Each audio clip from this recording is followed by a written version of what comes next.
بسم الله الرحمن الرحيم. ما معنى لا إله إلا الله؟ أي لا معبود بحق إلا الله سبحانه وتعالى، وإلا هناك معبودات بالباطل. فلا إله إلا الله تبطل الشرك بجميع أنواعه، ومحمد رسول الله تبطل البدع والخرافات.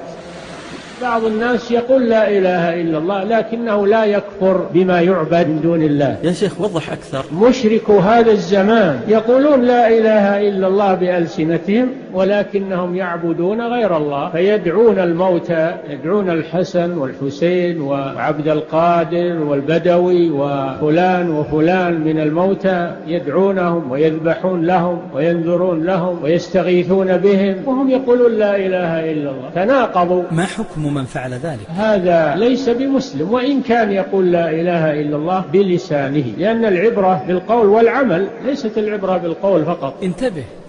إذا قال لا إله إلا الله لا بد أن يصلي، فإذا لم يصلي فإن لا إله إلا الله لا تنفعه. انتبه. من ذبح لغير الله فهو مشرك الشرك الأكبر، ولا تصح الصلاة خلفه. انتبه. لا تجوز الصلاة في مسجد فيه ضريح، فلا تصح جميع الأعمال إلا إذا قام هذا الركن وتحقق. فاعلم أنه لا إله إلا الله واستغفر لذنبك وللمؤمنين والمؤمنات. بهذا تتحقق الشهادتان، بالنطق والعلم بمعناهما والعمل بمقتضاهما.